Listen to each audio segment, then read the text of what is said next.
Hi, good morning, everyone.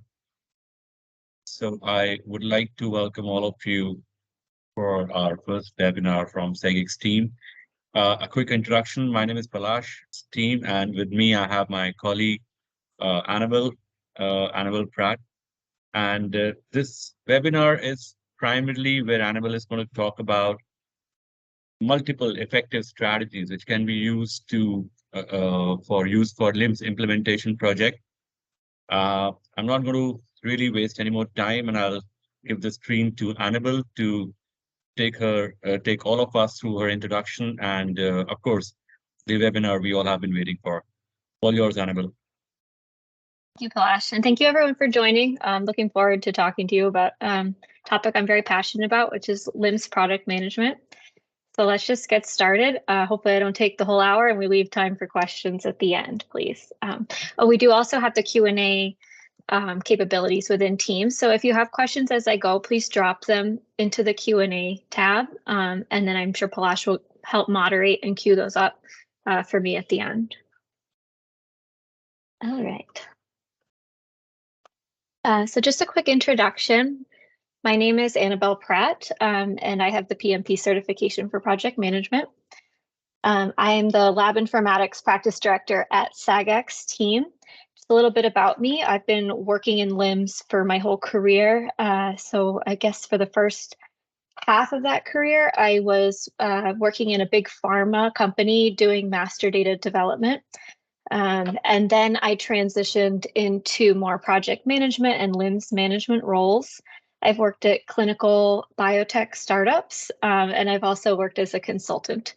I've been leading LIMS implementations for various different vendors and different sizes of companies, and anything from a full implementation, upgrades, and just master data releases, configuration releases. So we're going to talk about all manner of those types of projects today. What's on our agenda? What I want to talk through today is not just what makes a successful LIMS project, but really focusing on what I think are some key areas that LIMS projects can fail. And then I want to talk about what are the different project management methods that we have at our fingertips, and what strategies can we use to change our failures, prevent our failures, and eventually get success. So really, I'll be focusing on failures, which are all from my personal experience, and the things I've learned from them, and what project management methods I like to use.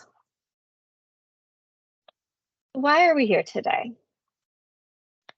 We're a group of LIMS enthusiasts. So LIMS is laboratory information management software. And we're here to understand how we can manage those projects successfully. And like I said, I'll be talking not just about, our first implementations, but also releases for new features or master data, new configuration, new functionality being deployed, new teams being onboarded, things like that to existing systems. And additionally, everything that I'll talk about also applies to upgrades. So these are the three main types of LIMS projects that I've had in my career. What's so special about LIMS? What makes it more complicated or different than any other software project? LIMS is really a beast. It's kind of a multifaceted, multi-team, multi-module software. So in the center of it all, the sun in our lives is LIMS, and then we brings together all of these teams. So it's really a software that has impact on multiple departments in an organization. You've got your LIMS specialists. They often fall under IT, but our LIMS projects also engage, IT at many levels, infrastructure teams, networking teams. IT leadership all the way up, it often falls under this umbrella. So we'll be working with IT a lot. And then many teams throughout the organization. QC is usually the largest stakeholder in any LIMS project, especially a validated one. But we also often touch research and development, analytical development, process development groups. So you have stakeholders across the organization. And then as we work in pharma and biotech, we have a large impact with QA and validation as well. So you've got a lot, as a project manager, you really have a lot of teams that you're working with on any LIMS project. And then the LIMS itself has all these different modules. Often different groups have different needs for this system. And so there's impact for groups who want to use electronic lab notebooks, lab execution systems, sample and batch management, incubation management. What are their reagents, consumables, instrument maintenance? Different teams, QC Micro may have environmental monitoring, there's stability, and then biobanking for clinical groups. So LIMS can really be a large software with a big footprint in an organization. And there's many different modules that may need to be configured. So that's one thing. And then the project itself also has a lot of different things going on. As a project manager, you may need to be managing the implementation of different master data releases, configuration teams. These often will be different people with different skill sets working on these objects. The data in LIMS systems is often migrated or rebuilt from multiple environments. Maybe built in a development environment, migrated to Val and Prod, and you have to handle and plan for those migrations. Oftentimes, significant validation documentation and testing needs to be accounted for, so you have to manage that. And then there's all these complications, right? Integrations with other systems like ERPs or quality systems, integrations with instruments, bidirectional, unidirectional robots, anything from a pH meter to a Hamilton star. All these integrations need to get handled as well if your LIMS project has those in scope.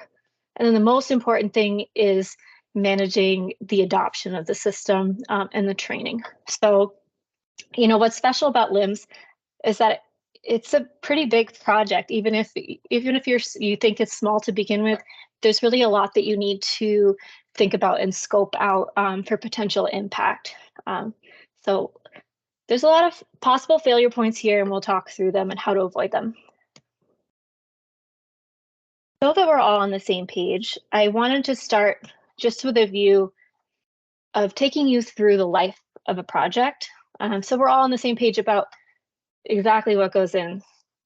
Starting at the beginning, this slide is assuming that you're doing a fresh implementation. So it kind of starts at the beginning with trying to ask the questions of who at the organization is having a problem. What is that problem and how will LIMS solve it? So this is like kind of scoping out your landscape. Who are your stakeholders? What departments are they in? What business processes do they want to use LIMS for? Are they having problems with data integrity, transcribing instrument results? Do they need more auditing to support regulated activities? Things like that. Are they looking to use stability or just have QC sample management, et cetera? Based on their needs, you can try and evaluate different LIMS softwares because there is a whole landscape of different vendors out there. And they're tailored for different things, different size companies, maybe fitting with different vendors. So scoping all of that out is the first thing we need to do before we ever get approval for the project. And then after understanding all of that, you can start to build a business case. So a business case is really what you need in your organization to get the approval for your project and get the funding. So this is where you kind of just build on and refine what you've started brainstorming. So start documenting what is the use case and the requirements. How much does this LIMS cost? Because oftentimes it's a lot, but it brings great cost benefits to the organization and is often aligned with business goals. So all of that information helps build this business case where leadership can approve the project and provide funding. Once that's done, you can really begin to plan out the implementation project, onboard your project manager, and start thinking about what project methodology will best fit the scope of what we're trying to do here. And this is where we start refining everything. The project manager is going to think about what are the priorities and the impacts, the risks for the project? What is the timeline? What are all the activities that need to go into it? So that's all the planning up front. Then essentially we move into our project execution phases, building out the system to meet those requirements. So now when I say requirements here, I'm talking about the nitty-gritty, gathering the data from the users on, what products are in scope, what testing is in scope, what are the business processes and workflows that need to be replaced, what are their reagents and inventory that they need to manage, what do their freezers look like, what do their instrument output files look like if they want to integrate. There's a lot of business analysis work that's required to build upon. We don't want to just build something that doesn't accurately depict what's in real life in the labs for these LIMS users. So this is the stage of the project where engagement and participation are probably the most important thing in project management to ensure that the development that you're doing is meeting your requirements. And this is where we actually build out the system. Okay, and then the next part will be testing of what's been developed. We want to test a few different things. We want to test that things are installed correctly. We want to test that things that do the functional testing that says what's developed works, has the expected result. And then we also want to do acceptance testing. So that's testing that the requirements are met, not just that what we built works, but that it meets what the user wanted it to actually do. All three of those types of testing are important. And very often there's validation requirements around those documentations of the testing. So that's like a large overhead in any GXP project. Okay, and then at the end of this slide, not necessarily at the end of your project, but the most important parts of the project are ensuring the adoption and maintenance of the LIMS system. This is where you really might have large organizational change management that needs to take place, especially for first implementations. Switching departments over from paper to using LIMS may be disruptive to their normal daily lives at this point. So planning for the organizational change management and getting support from all levels of the company to do so is really key for project success. And in addition to just rolling out training and documenting what you've been doing. That's all good as long as everyone's actually using it. So that's where adoption is really key.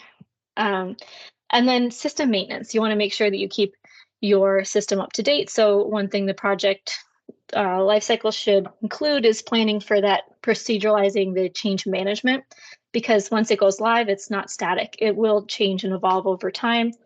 So how are we going to do that? And how are we going to support all those new LIMS users and all those new products? Planning for third-party support, vendor support, internal support. It all has to be planned out. So that's everything that you need. That's everything you need to manage for a successful LIMS project. So why might it fail? In my experience, there's really 3 categories of project failure, and all of them can kind of lead to major lacks of confidence in the system that you're rolling out, loss of confidence in the project team, loss of usage of the system, and a lot of disappointment for everyone. So I wanted to kind of use this to direct the rest of the presentation. So first of all, this is probably the most common one people think of when they think of project management failures.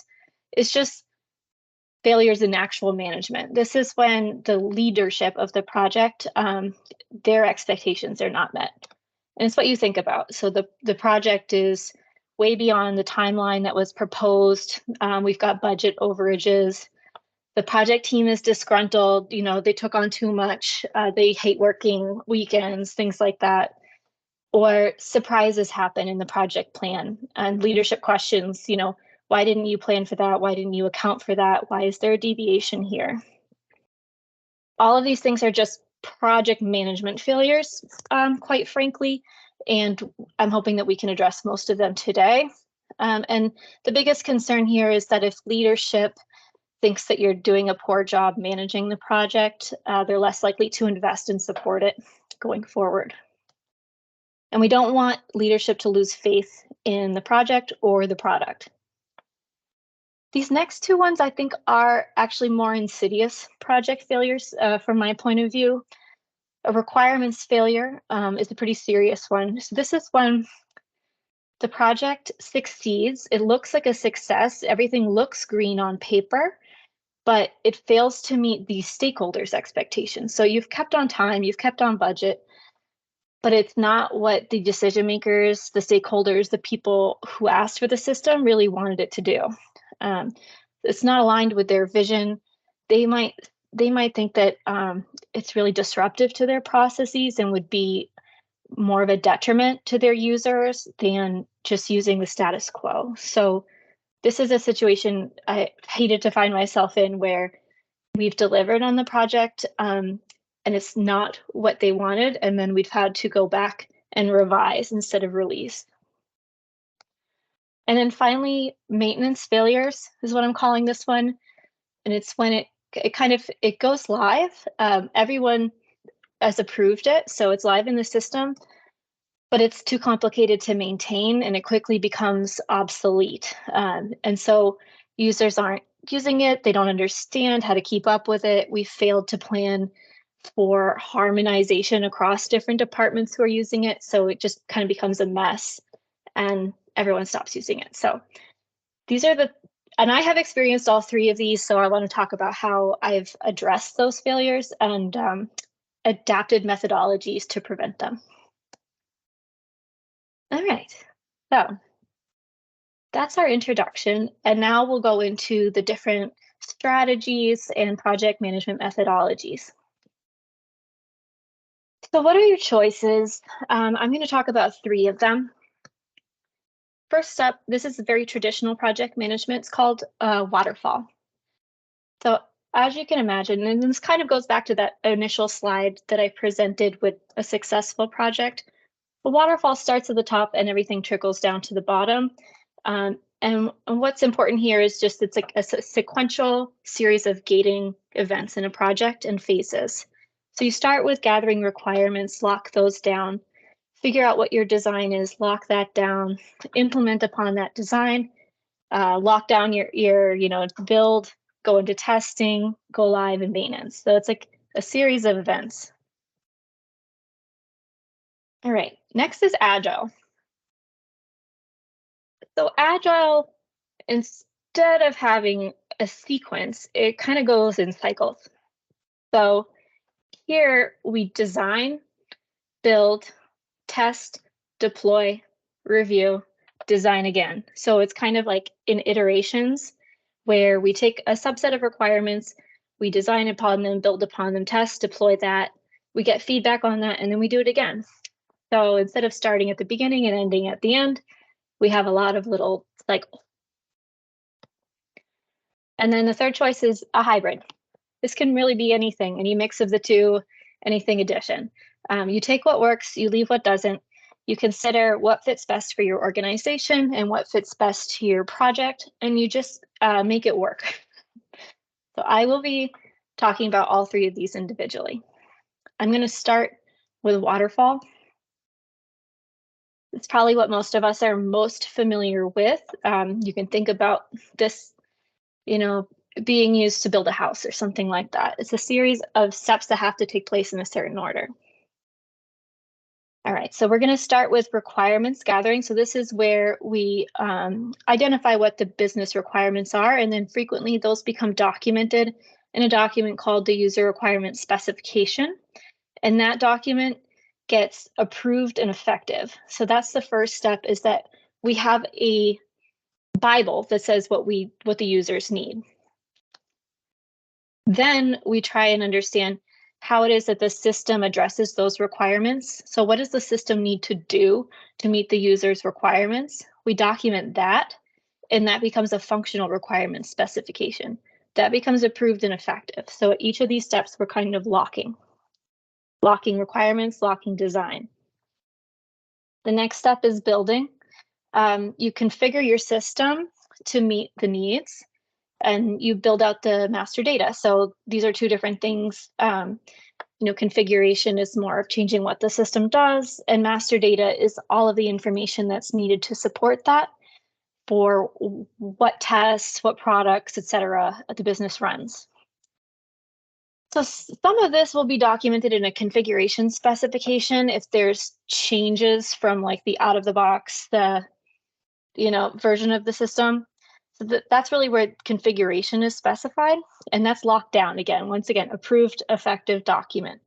Additionally, you'll see system configuration reports as an important document here to kind of be the proof of what was built to meet the design and the requirements. So typically in waterfall, those 3 documents precede actual testing. So at this point, we've gathered the requirements, designed and built, and then essentially usually we've moved that configuration to a testing environment or a validation environment where test cases are executed. And we do these different qualifications to test that it's configured right or installed correctly. We test that it meets the functional requirements. So that's an operational qualification. And we test that it meets the user requirements. So we've installed it correctly, it does what we said it would do, and it meets what the users need. And then once all those are executed and passed, we deploy the system to production. And things for deployment are things like work instructions, SOPs, training, those are all kind of your artifacts there. So it's a waterfall. It all has to proceed in this way, from left to right. This is, kind of the standard model for project management. And it has certain strengths and it has certain weaknesses. So the strengths of this is that it's really great project management, like from a leadership perspective. The tools and the charts, here's one of them, are great visualizations for where you're at in your project. I'm actually just going to kind of walk through this. This is a Gantt chart. It's kind of just a project roadmap. So you chart out over time, this is time along the x-axis, and then you have different kind of project phases here on the y-axis. So it's like your specifications, your planning phase, your design phase, your development phase. And it's really nice to, as a project manager, to be able to say, I'm going to be working on this project activity for these, and then that unlocks this one can start. And then we have a milestone here. And this is great. And then you can imagine a vertical line plotting your progress through this over time. And it's a great way to forecast out where your project's going to be. And it's great for leadership to look at it and see where you're at. It also allows you to kind of figure out what we call critical path. So that's what has to happen before the next thing and what is the timeline of events that have to happen, maybe these milestones, before we go live. Another strength of waterfall is it has this formal validation period. That can come in handy if you have very rigid GXP requirements and you need your requirements and your configuration to be locked in order to validate it. So that is one major strength of it. However, there are a lot of downfalls and challenges with traditional waterfall project management, and that is really just the rigidity of it all and how delays domino throughout the whole project. And it can be very difficult to project out that far. It can be hard to predict how long something's going to take over here when you're right at the beginning. And in my experience, some things that I found is that the length of time between when requirements are come up with and when they are brought to val, tested, accepted by business, there's a lot of time in that between those two activities, and you can have requirements change in that time. You can have people seeing it for the first time, realizing they don't like it. You can realize things didn't work. Or you can forget how you even built it, and documentation can be difficult. So it's just that length of time can be a weakness here. That said, everything's got strengths and weaknesses. So I do think there's some areas where this project methodology is best suited. The main thing I can think of where this is really key usage would be a version upgrade, because you have very fixed requirements here and you have to go live at once and you have to do an installation qualification. There's really no opportunity in a version upgrade to iterate on what you're doing or release a little bit of a time. So I think a version upgrade would be a perfect use case for waterfall. I also see that it may need to be used in projects with a large GXP overhead and expectation from QA, just because of the fact that oftentimes things do need to be locked before they are validated. So you have to show that control. So if you find yourself in a situation where you're using waterfall, I just wanted to talk about some of the best practices that you can use to avoid some of those failures that we talked about. So avoiding project management failure here, the key is really padding your timeline, padding your roadmap, thinking ahead of all the things that can go wrong. In my experience, that can be because of items that require involvement from other teams. So if you're you're doing instrument integrations, consider the fact that QC uses those instruments. And if you need any downtime on them, that affects quality control. And they need to plan that very carefully. So plan for, make sure you're in communication, understand when it is that they will be available to provide that downtime, and plan that in. Don't just think it's going to be available for you whenever you get to it. Definitely plan for deviations in testing. Don't just assume that your tests are going to pass and only account for enough time for them to do so. You want to make sure that you've got, a week or two or more for resolving deviations. The same thing would happen if you're working with IT, installation qualifications, things like that. I find that pure IT often has things go wrong and then they need to get fixed. And it's a little harder to predict exactly how long and how much will go right. So pad your roadmap. And finally, migrations. I always find those are a tricky part of some software's, implementation. Once again, just kind of plan for deviations here. Plan that some things will need to be redone. And keep up with the documentation of the configuration. Like I said, if you have, your development happening in 1 month and then your documentation in another month, try and keep it contemporaneous, even though that you don't actually put it in your official document until later. You don't want time to pass and then to forget what was built. So, avoiding requirements failure. This is one where I have experienced a problem where we lost that alignment between the stakeholder's vision and what we were delivering. So just because they provided requirements up front, you want to keep them involved at the design and configuration stages as well, because they might have a different vision for how you're going to implement their requirements than you did. And you want to make sure that they understand what the user experience is going to be like in LIMS to meet those requirements, so that you just want to de-risk them seeing it and saying, no way. All right, an adoption failure. I think this is kind of just general advice here. You want to kind of plan for the system to be able to grow.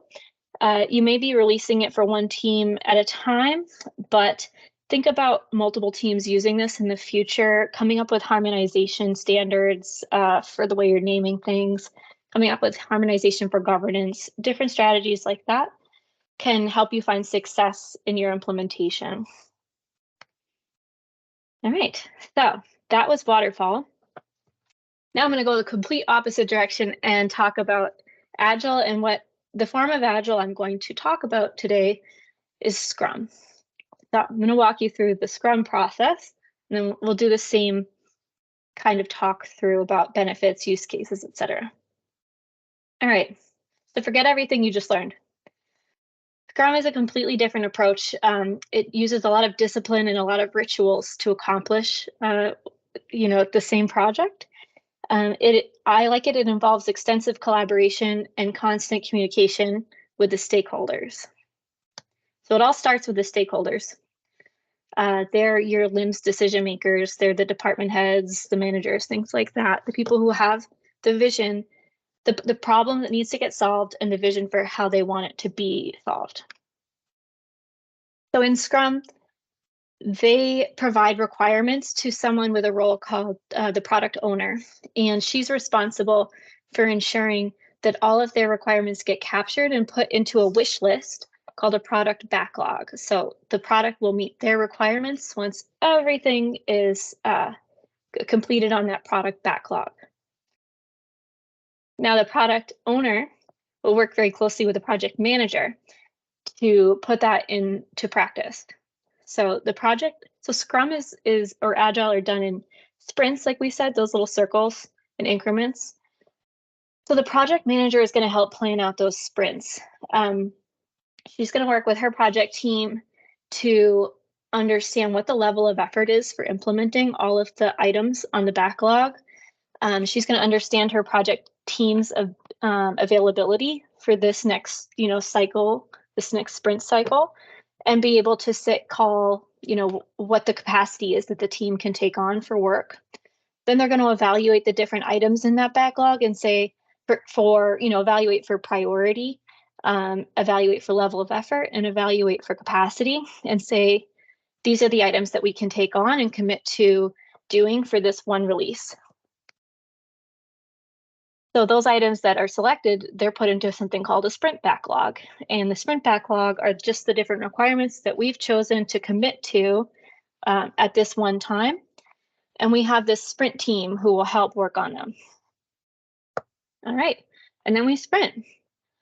So the sprint is a small period of time, can be 2 weeks often, could be a month, say, where we all work very closely together. So we have stakeholder input. We have our stakeholders involved here. We have the product owner, the project manager, and the rest of the sprint team, maybe the developers, maybe validation resources. We're all working together. We're developing, we're testing, we're developing, we're testing, all in one sprint. So it's kind of like a few weeks of really focused work on these deliverables to get it to a place where the SME has tested it, given feedback. We've iterated on that feedback to, make the changes that they requested. They test it again in this intense period of time. And during this time, we're doing these different rituals. Every day we're checking in about what we're working on. If there's any issues that can get unblocked, because the time goes by very quickly. So we always know what's going on at all times. We also have these rituals that are very important for Agile, which is the sprint review or demo. So that's at the end of the sprint, showing the stakeholders what it is that we worked on so that they approve it. And then also a sprint retrospective where we all meet and talk about how this went. Did we take on the right amount of work? Was it too challenging? Did we get it all done? How can we improve our ways of working for the next sprint? So it's like, not only do we iterate on what we're producing for the LIMS users, but we're iterating on our ability to be a team as well. All right, and then the output of a sprint is a release. So we've released the functionality for this that we've committed to. Then the end users, say this is in production now, we've released it to production. Now people are starting to use it and they're generating feedback. That feedback goes right back into the product backlog if there's any changes that they need for the next sprint. So every sprint, we may have new requirements, coming in. We may be pulling stuff from the product backlog. It's this cycle of iterating. All right.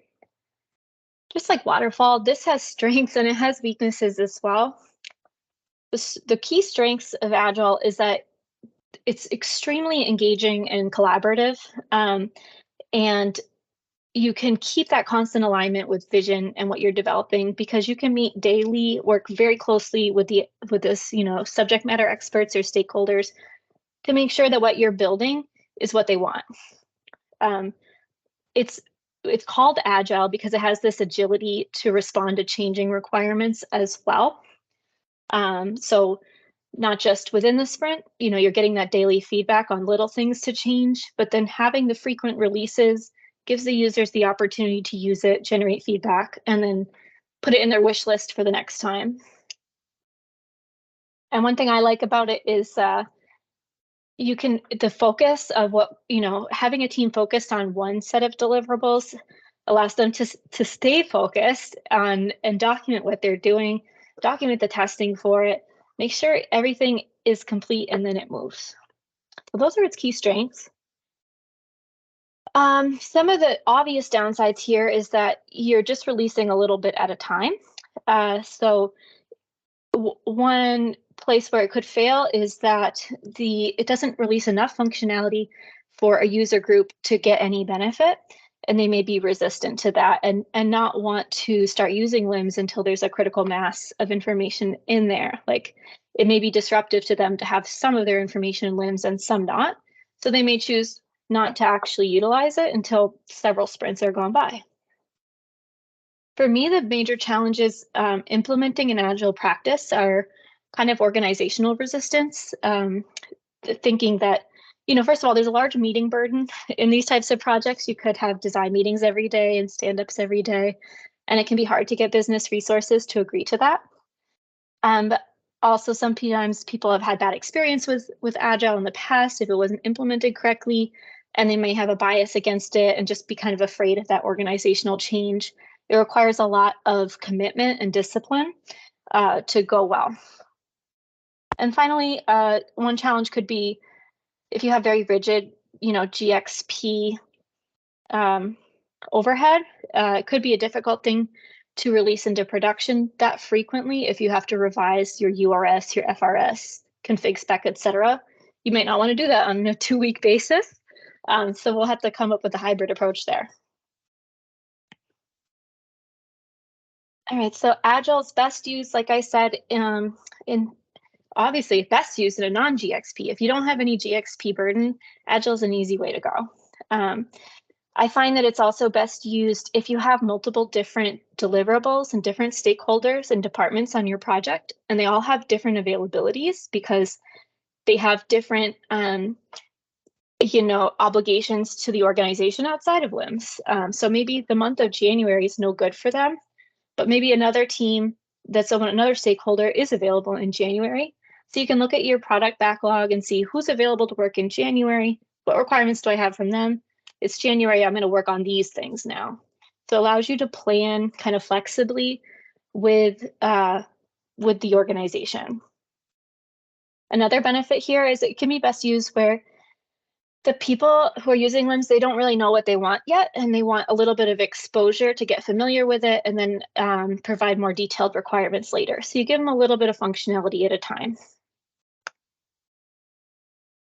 Best practices for Agile, I would say, is really, it demands discipline, and you should kind of give it that. It will just trust the process, do all of the different rituals that it comes with, do the backlog grooming, do the sprint planning, do the stand-ups, do the designs. All of these have value, and the process will work and things will float to the surface really well. Like the process will tell you what to work on. And if you try and force it to say, in this sprint, we're going to do this. In this sprint, we're going to do this. It might not work well because you may say, like, I want to use this sprint to do certificate of analysis development. Certificate of analysis might need multiple sprints to be completely worked out. So just kind of let the stories tell you what you're going to work on. Just another best practice is, like I said, for me, is really keeping up with the documentation and the testing. So every requirement that comes in, when you're adding it to your sprint, add some tasks to it for not just the development to achieve it, but also the documentation of what objects were modified to do that. A task to say it's been reviewed internally, a task to say it's been reviewed by the SME. You really want to document, like you don't want to say a story is complete until it's been implemented, documented, and tested. And then just like I said, to keep up with these design meetings, keep up with these rituals to ensure that constant collaboration. So for me, in my experience, Agile is pretty well suited to avoiding some of these failures. Avoiding management failure. So that's just kind of staying on target with your budget, staying on target with your deliverables. For me, that would be planning your capacity well, would be the key takeaway there. Really looking at your developers' calendars, understanding what hours they're available, having them do accurate estimates for how much time different user requirements and stories will take, and only putting in the backlog what you know you can achieve. That will help you stay on target. Avoiding requirements failure. This one, I think it works really well if you involve your stakeholders at all levels. You can document in a product requirements document what their user stories are to ensure that you're understanding them and staying aligned with the vision. And then just ensure participation from your stakeholders. Make sure that they come to your kickoff, make sure that they come to your demos so that they know what we're working on at all times and what's being delivered. And then Agile works really well for avoiding adoption failure because you can involve your SMEs in your sprints to do the testing in the system during the sprint so they become familiar with how to use it and what it looks like, and they're not as afraid of it once it goes live. They're not seeing it for the first time once we're telling them to use it. All right, so I just want to quickly kind of talk about what a hybrid approach is, how we can take the best parts of each of these. We're going to take what works, we're going to leave what doesn't. Essentially just borrowing the best tools and the best practices from both. So I'm going to talk about two different hybrid examples that I've had success with.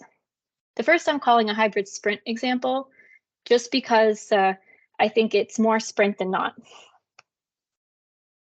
So we're going to follow Agile practices here, but first we're going to do some project management up front. So I call this the pre-sprint activities. It departs a little bit from true Scrum because I want to document things up front a lot. So it's using the same kind of stakeholder-driven project management, but I want to document my requirements in something I'm calling a product requirements document, which is a project artifact and not a system artifact. So it's not as rigid as a user requirement spec, but it kind of functions similarly. So in this document, we're going to take the stakeholders' vision, ask them what their problem is that they're solving, what's their goal, and what do they envision using the system to be like. And we'll take our requirements from there.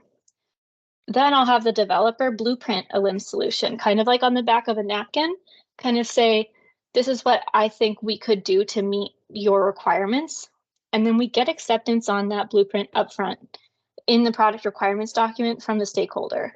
So before we even write user stories or gain approval of them or put them in a backlog, we know that our proposed approach is accepted and that we understand the vision of the stakeholder. So at that point, we draft the user stories, put them in the product requirements document, and we get approval. I don't mean like official approval signed off. I just mean like we're all in agreement that this is what your requirements are and this is how we're going to address them. And then we'll get into the nitty-gritty later, but we all think this will be accepted at the end of the day. So that's the hybrid part. And then we just kind of do the typical Agile. We do the sprint training, the sprint planning. The only difference here is that the stories in the backlog have already been approved. We don't want to even add them to our backlog if we don't have an idea that they're going to be accepted at the end of the day. We do sprinting just the way you always would. And we do acceptance and testing just like we always did. I'm just kind of going faster here because we just talked about these practices. It's really the pre-sprint activities that are hybrid. All right, and then we release. So the hybrid part here is really having the approved stories before we go. All right, and the next is a hybrid waterfall example. This one is very waterfall in nature with one difference, in that when we're in development, we sprint. So this just allows us to kind of break down our development phase into really targeted, maybe 2-week segments where we say, all right, we have all of these deliverables that we planned, we've got our URS, et cetera. We're going to work on the C of A. We're going to work on these master data products. We're going to work on these different configurations. So it allows us to focus our development team on one thing at a time, even though we're just doing it in dev. We're not going to release anything at the end of this sprint. We're just going to kind of lock it down and document it. This works really well for like a system with a large GXP overhead because you still do get that nice formal validation period where you've locked your configuration and then you can document it. And these activities can kind of be a little offset and in parallel. I put them strictly waterfall here, but you could, start documenting the URS for this once it's been locked. Start documenting the test cases for this once it's been locked. It's just the only thing that's different. The only thing that's really hybrid is that it doesn't get released to production. It just stays in dev until we're ready to move. Otherwise, totally waterfall. All right. So here's my recommendations and takeaways for you. I wanted you to be able to understand how do you pick and why might you go with one method or another. So when might I pick waterfall? There's really different things you can think about. Personally, I think that waterfall is really, really well suited if you've got a small GXP project or something like a version upgrade where there's no use to iterate at all. It needs to be a kind of a big bang, go live, and the requirements are fixed.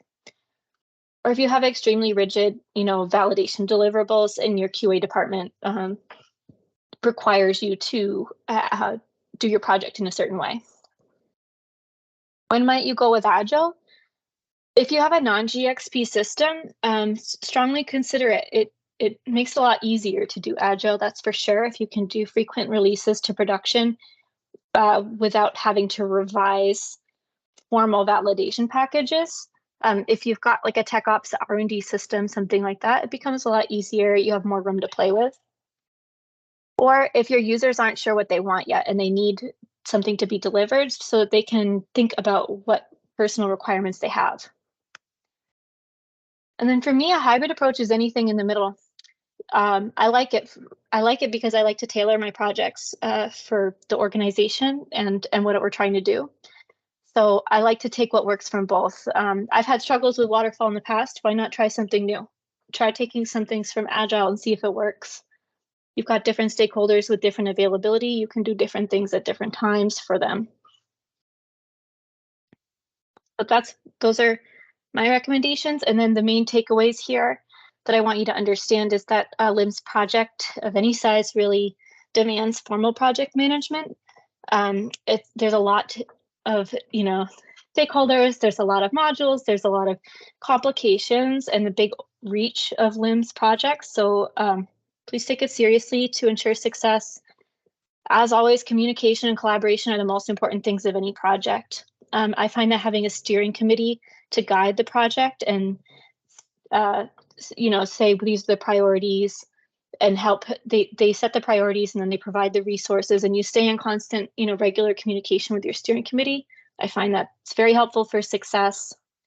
Stay aligned with the stakeholder vision, always trying to keep in mind, what is the problem that we're trying to solve and how does this solve it? Prioritize your engagement. And then like any project, keep your risks in mind, build in redundancies.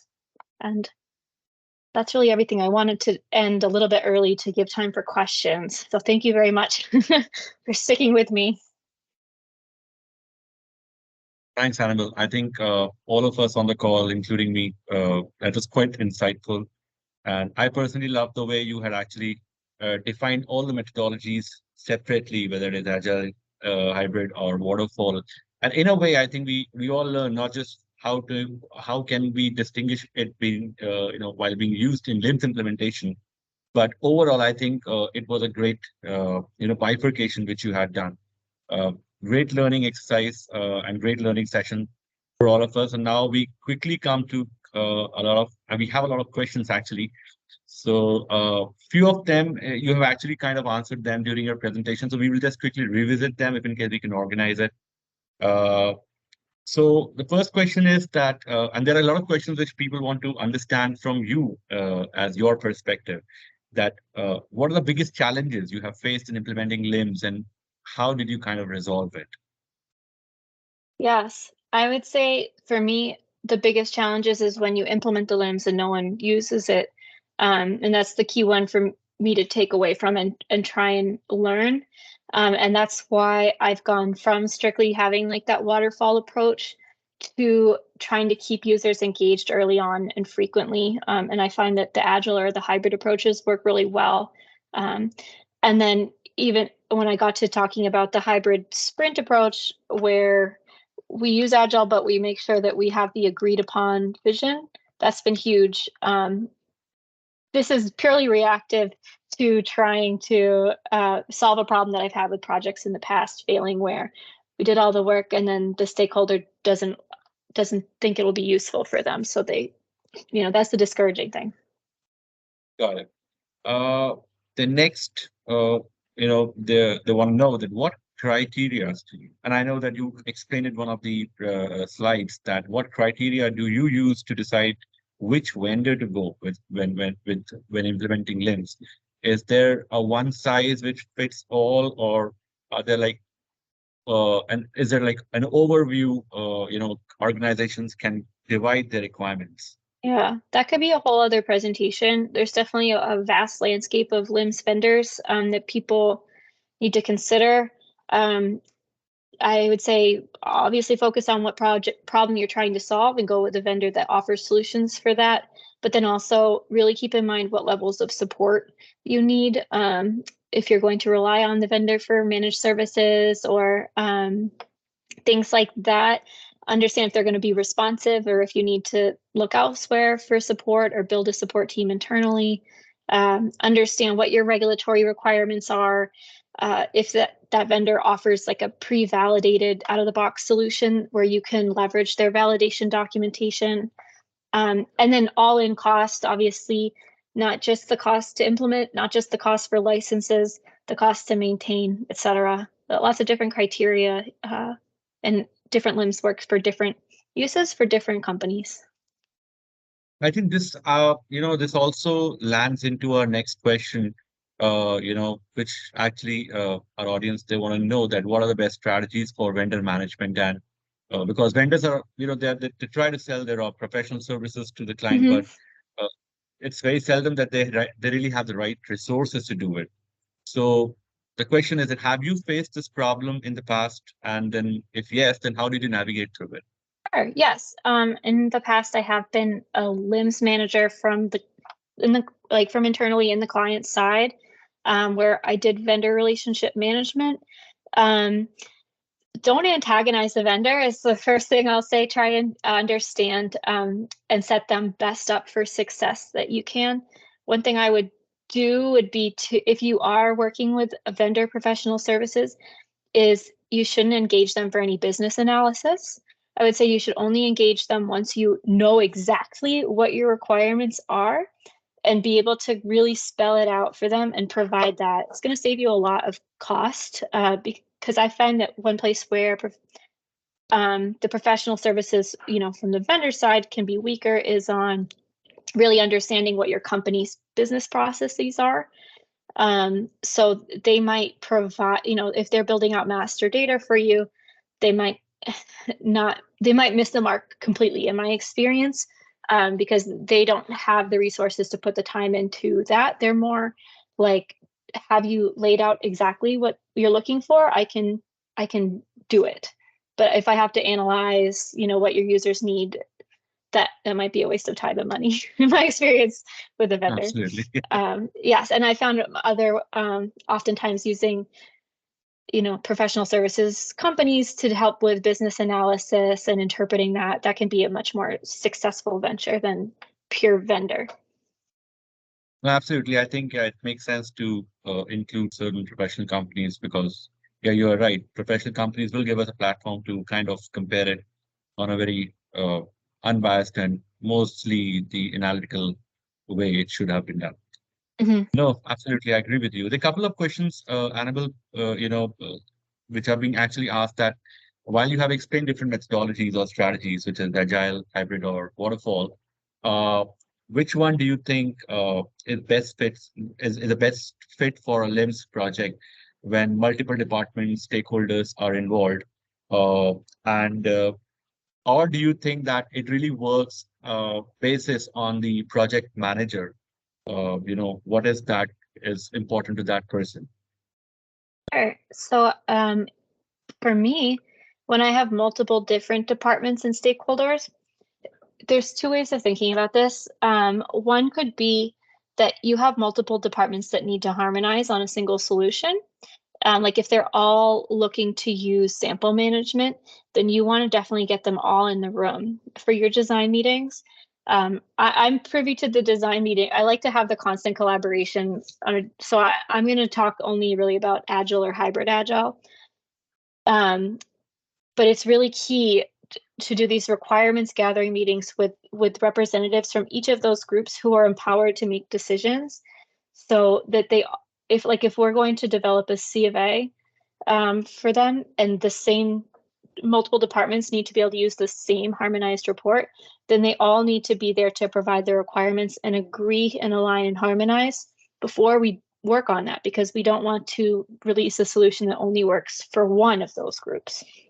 So that standardization and harmonization is key. If your stakeholders are truly siloed, like one stakeholder needs ELN and another one needs inventory management, and you're working on totally separate things for these different stakeholders, then there's no need to really have them to plan the meetings with them all at the same time. You can do it more like in this slide where we talk about sprint planning based on the availability of stakeholders. So you kind of gather everyone's requirements separately and put them in your backlog of what you need to work on, and then evaluate what you're going to work on next based on criteria that says, like, is this stakeholder ready? Because I don't want to commit to working on this now if they're not available to give me their time to make it right for them. Because another stakeholder might be. So then that brings another stakeholder's deliverables into priority instead. Absolutely. Absolutely.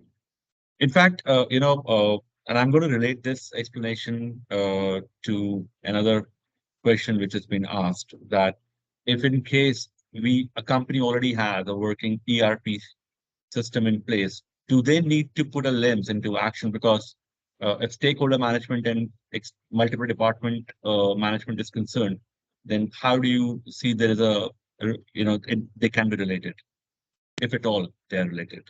Yeah, I mean, for me, they're completely different purposes.